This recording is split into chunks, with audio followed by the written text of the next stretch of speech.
Welcome to the Lightkeepers Podcast. I'm Clayton Vandiver, your Lightkeeper, with a show dedicated to everyone who wants to get the most quality out of life that they can. My co-host, as always, Charlene, our very own licensed clinical social worker, certified in the state of Florida. Hey, we invite you to join the conversation this week about different levels of care and how to pay for them, and so much more on this edition of the Lightkeepers Podcast.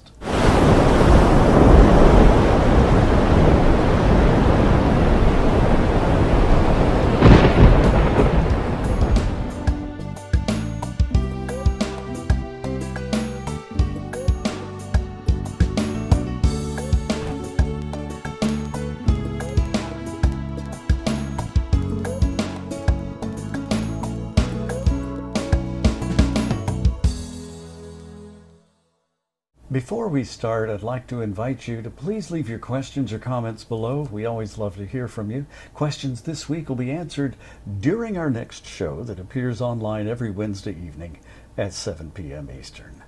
The Lightkeepers Podcast is an exclusive production of A Guiding Light Incorporated. We'll tell you more about A Guiding Light at the end of the podcast, but since we don't have much time, let's get right into the conversation. Hi, Charlene. Hello. Good to have you with us again tonight. Now, we're talking about different levels of care and how our listeners and viewers can pay for them.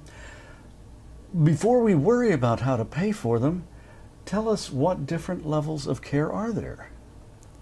So there are different levels of care based on what someone is capable of doing for themselves. For example, when you have someone who is older, you can have someone who is independent, meaning they can take care of themselves. Okay. You can have someone who might need a little bit of assistance. And if this is someone who can't live on their own, this is someone who would be appropriate for what's called an assisted living facility. Someone who is appropriate for an assisted living facility is still someone who can get up on their own, meaning they're able to get out of bed. Maybe they need a little bit of help walking, maybe with a walker, or maybe even with a wheelchair, but they're able to get themselves in and out of the wheelchair on their own. Okay. Now, if you have someone who needs more assistance than that, this is someone who would most likely be best served in what's called a skilled nursing facility, which some people know of as a nursing home. Okay. Or depending on what part of the country you live in, could also be known as an old folks home. Okay. This is a facility where someone goes that really needs a lot of help taking care of themselves. Maybe they can't get out of bed on their own. Maybe they can't get out of bed at all. They're not able to dress themselves by themselves. They're not able to. Maybe they're not even able to feed themselves. Well, that sort of gets into what I was going to ask. What really determines the level of care that you'll be receiving? I mean, what qualifies you? So someone's own physical health really makes the determination, but a lot of times this level is decided by the medical community. For example, if someone goes to the hospital with an injury or with an illness, the hospital may discharge them into a skilled nursing facility for rehab. And the discharging physician determines what level of care they need. Now, I have also seen some situations where a doctor has made the decision that this person is no longer safe to care for themselves at home, and therefore they need to be discharged to live in a nursing home or a skilled nursing facility. Okay. While this is something that I would like to discuss in greater detail in a later show, I will take a moment to point out that while a doctor may make that recommendation, ultimately it is up to the family. So if the family decides that they have adequate care at home, then they can still take that person home. But it would be the medical professional's decision that they need the level of care that they do, whether it's provided at home or in a facility. Right. Well, isn't all of this taken care of by Medicare, Medicaid, or some private insurance as far as paying? So rehab is taken care of by Medicare and private insurance. Okay. However, those resources are very limited. Once you've received X amount of rehab, then it no longer pays for it. And at that point, the person is either discharged from the skilled nursing facility and they're able to go back home, Right. or depending on where their new normal is, what they're now able to do for themselves, they may need that higher level of care on a permanent basis, at which case it's either up to the individual to pay for it, or that's where you would really get into the situation of having to look at how to finance that facility or how to set up that care at home if your family cannot provide it. Now, do people ever have control over these levels of care and choosing what's right for them, or is it always in the hands of a professional to choose for you? Usually it is in the hands of the professional, and you may have a say in it, but that may not ultimately be the final decision. For example, say you have a loved one that needs to be discharged to a skilled nursing facility. Okay. That individual may only want to go to facility X or facility Y. If facility X and Y don't have beds available, the hospital is not going to continue to hold them. They're going to discharge them to the first place that has a bed available. Oh, I And see. that may not be facility X or Y. It may not even be a facility in the same town, may not even be in the same state. Really? Yes. So they could actually be sending a loved one off somewhere. What control does the family have in that situation? Unfortunately, none. Really? They can either take their loved one home and do whatever is needed to provide care at home, or they are left to the mercy of whatever facility has a bed available. Unfortunately, for example, at the height of COVID, there were no spaces in facilities, and at the time I was working in the hospital setting, and we had patients that were being discharged to other parts of the state, and sometimes even out of state, because that was the closest place we could find that would take them. Well, what resources, a few weeks ago we were talking about vetting and investigating the professionals that are working with you to make sure that they're reputable and not, witch doctors. That was an interesting episode. But I'm wondering, is there a way to vet or investigate these sort of facilities Oh, ahead of absolutely. time before you send a loved one there or before you go there yourself? Absolutely, and provided this is a situation that you have some control over, I would absolutely recommend checking out any facility. And I know I'm going to upset a lot of facility employees when I say this, Uh-oh. but make sure you take a tour of the facility, lay eyes on the facility, but don't let them know you're coming.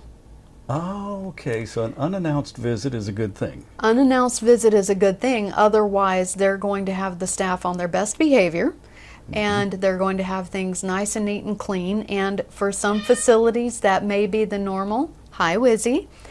For other facilities that may not be. One of our cats checking in to make sure we're covering all of this information for you. I'm curious, is there a central website with any rankings or ratings that folks could be referred to? So Medicare does have a system. The U.S. Centers for Medicare and Medicaid Services, also known as CMS. Okay. So if you hear me say CMS, that's the Center for Medicare and Medicaid.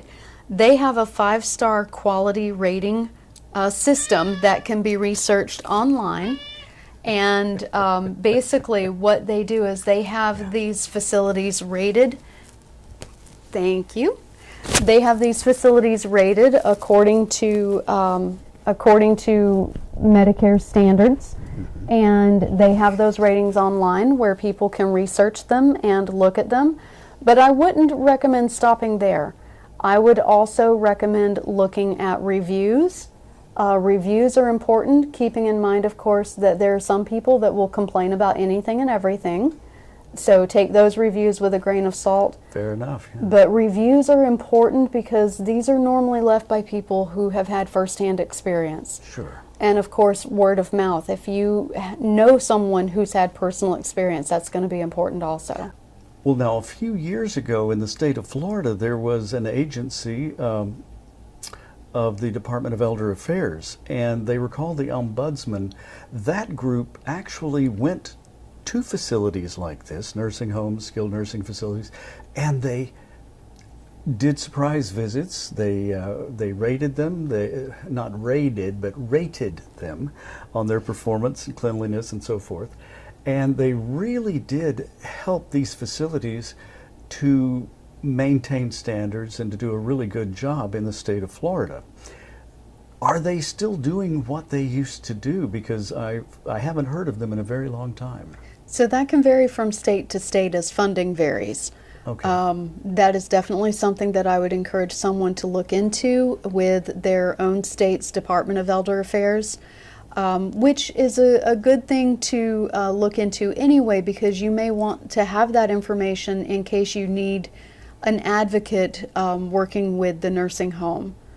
Okay. Nursing home care is important to have for those that need it, but in a lot of cases, home is going to be the best option if it's at all possible. Definitely something you would want to look into for the homes in your area. Well, I appreciate that. It's and I should introduce Isabel. She's been in a few of our episodes so far, but this is her first time on camera.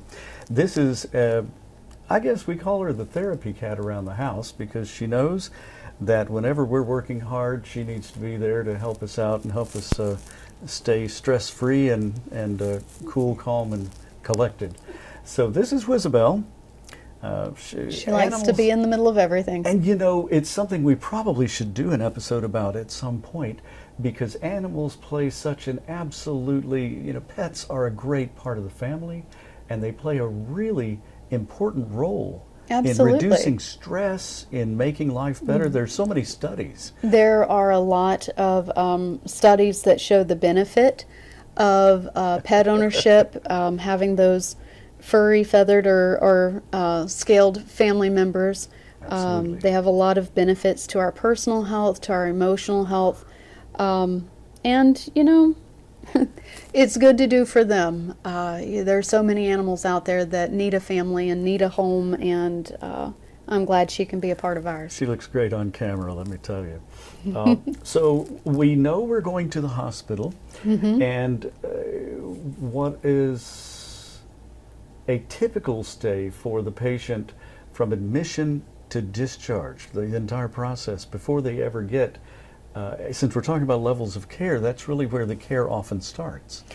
It is where the care often starts, and that's something that is a topic that we really don't have time to get into today, because there's a lot of great information that needs to be shared about that, starting with going to the hospital, how you get there, whether you're a trauma call or a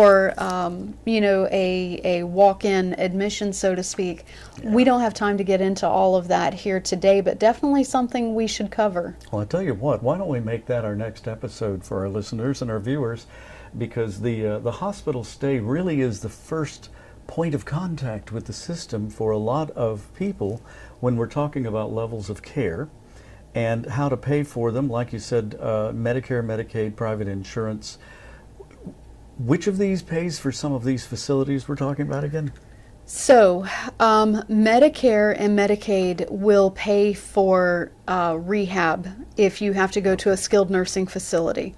It will not pay anything towards assisted living, independent living, and nothing towards skilled nursing residential. And a lot of people balk at that when I tell them. I've had people get angry with me and say, they've paid into the system all their lives. And right. That may be, but unfortunately, it's important to note that asking Medicare to pay for someone to live in a skilled nursing facility would be kind of like asking them to pay for your mortgage. It's not what you've paid into it for. Ah, I see. The Lightkeepers Podcast is an exclusive production of Vanimation Studios and is brought to you by A Guiding Light, a 501c3 nonprofit organization dedicated to education and information that allows informed preparation for living the very best life possible. The mission of A Guiding Light is to provide education to professionals and information for everyone else about life planning, available guidance, and counseling that helps individuals and their family navigate options that improve the quality of their remaining days. The organization is committed to training professionals through scholarship grants when needed, who will help you find the best information and options to meet your planning needs that are available in your area, so you can be aware of your choices, confident in your decisions, and at peace that you've made the best decisions to live life on your own terms. Visit the website at aguidinglight.org, or to make a tax-deductible contribution that helps others find the information and resources they need, please send your check to the address on the screen right below me here. We're so grateful for your support and sincerely hope that you will join the conversation in coming weeks. Add your questions and comments below. Speaking of that, hit the like and subscribe buttons. It's free. And turn on that notify bell so you'll catch every single episode. I'm Clayton Vandiver, your Lightkeeper. We'll see you next time.